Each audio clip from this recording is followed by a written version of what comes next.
نحمدہ و نصلی علی رسولہ الکریم اما بعد فقد قال اللہ تعالیٰ فی الکلام المجید والفرقان الحمید فاعوذ باللہ من الشیطان الرجیم بسم اللہ الرحمن الرحیم ان الذین فرقوا دینہم وکانوا شیعا لست منہم فی شیء۔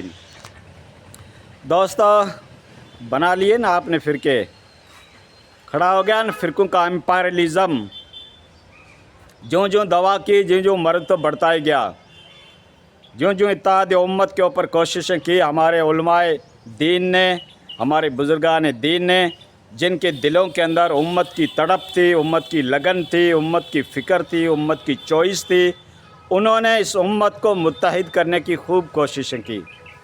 اللہ کا کلام بھی کہہ رہا ہے کہ فرقوں میں مت بٹو، اور اللہ کے نبی کو کہہ رہا ہے کہ آپ کا اس سے کوئی لینا دینا نہیں جو فرقے بنا رہے ہیں، ٹھیک ہے۔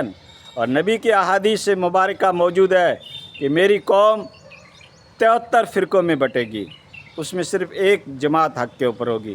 یہ ساری روایتیں آپ نے پڑھ رکھی ہے، قرآن کی آیتیں پڑھ رکھی ہے۔ کل حزب بما لدیہم فرحون، ہر وہ جماعت جس کے پاس ہے اس کے اندر خوش ہے۔ بریلی کے اندر خوش ہیں، دیوبندی کے اندر خوش ہیں، رافضی کے اندر خوش ہیں، شیعوں کے اندر خوش ہیں، خوارج کے اندر خوش ہیں کہ ہمارا فرقہ صحیح ہے، اہل حدیث ہو یا اہل قرآن ہو، پتہ نہیں کتنے فرقے بن گئے یا بنیں گے، لیکن دوستو آپ کا فرقوں سے کوئی لینا دینا نہیں۔ جس نے کلمہ پڑھا لا الہ الا اللہ، جس نے یہ تسلیم کر لیا کہ میرا خدا ایک ہے، کوئی معبود نہیں، اور جس نے کہا محمد الرسول اللہ، محمد اللہ کے رسول ہے، ان کا فرقہ نہیں ہونا چاہیے، ٹھیک ہے نا۔ ہاں، فرقے کیا بیوقوف لوگ بناتے ہیں، فرقوں میں وہ جماعتیں بڑھتی ہیں جن کے پاس سینسیبل نہیں ہوتا ہے، جن کے پاس دین برحق نہیں ہوتا ہے، جن کے لیے کوئی مارگ درشک کتاب نہیں ہوتی ہے۔ ارے تمہارے پاس تو قرآن جیسی کتاب ہے جو آسمان سے نازل ہوئی ہے، جن کے حفاظ دنیا میں کتنے ہیں، یہ قرآن کی سچائی ہے۔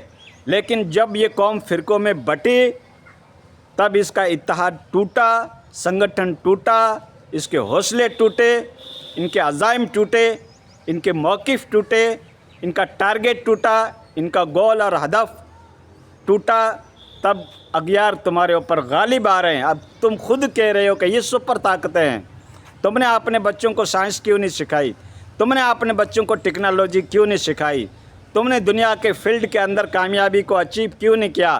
اللہ نے تمہیں بھی وہی دماغ دیا تھا، وہی منوشیہ، وہی انسان پیدا کیا تھا، لیکن تم نے ان کو اہمیت نہیں دی۔ معاف کرنا، ہمارے بزرگوں کی کوئی ایجادات نہیں ہے دنیا کے بارے میں۔ گھڑی کس نے دیا؟ پلین کس نے دیا؟ اے سی کس نے دیا؟ ٹیکنالوجی کس نے دیا؟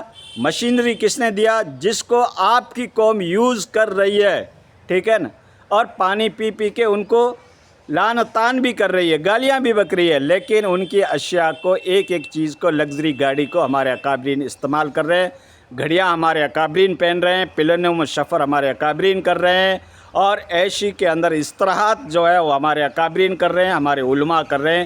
یہ غیروں کی ایجاد ہے، کوئی بغداد والوں کی نہیں، کوئی اجمیر والوں کی نہیں، کوئی آپ کے سلف اور خلف کی یہ ایجادات نہیں ہے۔ معاف کرنا، ٹھیک ہے نا۔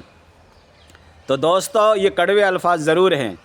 جب ہم نے دنیا کے اندر ترقی نہیں کی، دنیا کے اندر اسباب نہیں اپنایا، دنیا کے سورسز کو ہم نے اچیو نہیں کیا، ہمارا تو مقصد یہ تھا آخرت کی زندگی بے شک ہونا چاہیے، قرآن بھی اس کے اوپر زور دیتا ہے، دین بھی اس کے اوپر زور دیتا ہے، آخرت کی منزلیں ہمیں ضرور اچیو کرنی ہے، وہ زندگی ہمیں کامیاب بنانا ہے۔ لیکن دنیا میں جینے کے لیے، دشمنان اسلام کو زیر و زبر کرنے کے لیے اللہ نے تم کو بھی دماغ دیا تھا، لیکن کیا حالت ہو رہی ہے غزہ کی؟ تازہ نیوز سنا ہے؟ بھوک مری کی وجہ سے بچے جان دے رہے ہیں، عورتیں حاملہ جان دے رہی ہے، بزرگ جان دے رہے ہیں، روزانہ سینکڑوں کی تعداد میں بھوک کی وجہ سے وہ لوگ جان دے رہے ہیں، اور گولی باری کا اور شکار ہو رہے ہیں۔ کون کر رہا ہے؟ جو کیا گریٹر اسرائیل بنانا چاہتے ہیں۔ کوئی نہیں بچے گا، یہ خواب غفلت میں تم سو رہے ہو، دیکھ رہے ہو، ٹھیک ہے نا۔ ہاں، کوئی عرب کنٹری نہیں بچے گی، گلف کنٹری کو میں چیلنج دیتا ہوں، کوئی نہیں بچے گی۔ اگر اس طریقے سے تمہاری نیند طاری رہی، اس طریقے سے غفلت کی زندگی گزارتے رہے، تم میں سے کوئی بچنے والا نہیں ہے، ٹھیک ہے نا۔ ایک کا نمبر آ رہا ہے، پہلے غزہ کا آیا، پھر لبنان کا آیا، اب سیریا کا آیا، اب نیکسٹ پروگرام جو ہے دیگروں کا ہے، ٹھیک ہے، ہاں ان کے سب ٹارگیٹ پہ ہیں، نشانے پہ ہیں گریٹ اسرائیل بنانے کے لیے۔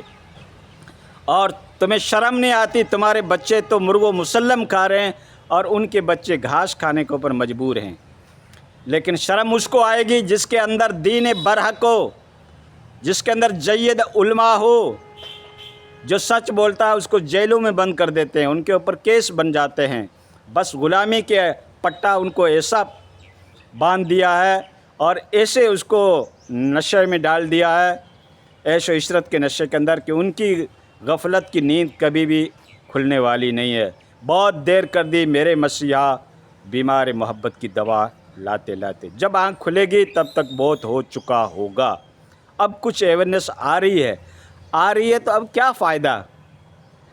لاکھوں کی تعداد میں تمہارے بھائیوں کو شہید کر دیا گیا، ان کے گھر ڈسٹروے کر دیے گئے، ان کی مساجد توڑی گئی، ان کے مکاتب توڑے گئے، ان کی شکشا کی جگہیں توڑی گئی، ان کے آشیانے کو لوٹا گیا، ان کی عزتوں کو لوٹا گیا۔ اب تمہاری آنکھ کھلی بھی ہے تو کیسے کھلی؟ ظاہر بات ہے کہ خود کے اوپر آپ بنی ہے، ٹھیک ہے نا۔ اب کچھ اویئرنیس آ رہی ہے، آپ تازہ نیوز پڑھو گے تو آپ کو معلوم ہوگا کہ اب وہ ایئر سے وہ کیا ہے کہ غذا کو ڈراپ کر رہے ہیں، یعنی ہوائی جہاز کے ذریعے سے خوراک کو ڈال رہے ہیں۔ اب تو ساری دنیا ہی جاگ اٹھی ہے، لیکن سپر طاقتوں کے آگے سارے مجبور نظر آتے ہیں۔ ایک طرف اسرائیل ہے، ایک طرف امریکہ ہے، اور ایک طرف چھوٹے موٹے ٹٹو ہیں۔ تو کیا ان کی اوقات ہے دنیا کے اندر؟ یہ کامیابی آپ بھی اچیو کر سکتے تھے۔ حواس خمسہ کا آپ کو بھی اللہ نے علم دیا تھا، پرتیک ویکتی، ہر فرد کو دیا تھا، لیکن تم نے اس کو استعمال نہیں کیا۔ وہ دماغ تمہارے پاس بھی تھا، وہ سینسیبل تمہارے پاس بھی تھا، لیکن تم نے ٹیکنالوجی کو، دنیاوی اسباب کو آپ نے نہیں اپنایا۔ یہ عالم اسباب ہے، یاد رکھنا، یہ عالم اسباب ہے۔ سبب تو اختیار کرنا ہی پڑے گا بیٹا، اس کے بغیر مسبب الاسباب تمہارا ساتھ نہیں دے سکتا۔ یہ عادت اللہ جاری ہے، یہ اللہ کا نظام ہے، ٹھیک ہے نا۔ ہاں، صحابہ کرام نے بھی جنگیں کی تو ہتھیار کو اٹھایا، اللہ کے نبی شامل ہوئے اور فرنٹ لائن پہ جا کے گائیڈ کیا، تب جا کے جنگیں جیتی ہے، ٹھیک ہے۔ صحابہ کرام کو پرشین اور یورپین امپائر کے سامنے جب صحابہ کرام گئے تو ان کو جلتے ہوئے تندوروں میں ڈالا گیا۔ جنگ احد کے اندر ہمارے نبی صلی اللہ علیہ وسلم کے دندان مبارک شہید ہوئے۔ اس طریقے سے جو آپ کی جو لیگیسی ہے، آپ کا جو طریقہ ہے، اگر وہ گھر میں بیٹھ جاتے تو ان کو کوئی دندان مبارک شہید کرنے والا نہیں ملتا۔ اگر صحابہ کرام یوں گھر میں چھپ جاتے تو ان کو بیٹل فیلڈ کے اندر تندوروں میں نہیں جلایا جاتا۔ تو دوستو، ان کی لیگیسی کو آپ مان رہے ہو یا کس نبی کو آپ فالو کر رہے ہو؟ الفاظ کڑوے ہیں، لیکن جس نبی کی سنت کو آپ اپنانے کی کوشش کر رہے ہو، ہمارے نبی تو چٹائی پہ بیٹھتے تھے، ہمارے نبی کے گھر پہ تو 2 مہینہ چولہا نہیں جلتا تھا۔ تمہارے اکابرین تو ہائی فائی کوسٹلی گاڑیوں میں جو غیروں نے بنا رکھی ہے اس کو استعمال کر رہے ہیں اور ہائی فائی کپڑے پہنتے ہیں۔ دوستو، کہتے ہیں کہ مولویوں کی یہ برائی کرتا ہے۔ علماء کرام کی عظمت میرے دل میں ہے، میں تھوڑا بہت جو یہ اسپیکنگ پاور رکھتا ہوں، بولنے کے لائق ہوا ہوں، یہ ماں کی گود سے نہیں ہوا ہوں، ان علماء کرام کی خدمات ہے۔ جو صحیح عالم ہیں، وہ ان کی عظمت، ان کی محبت، ان کی عقیدت ہمارے دلوں کے اندر ہے، اور وہ بیچارے اس وقت کچھ کر نہیں پاتے ہیں، کچھ کر نہیں سکتے ہیں۔ کیوں؟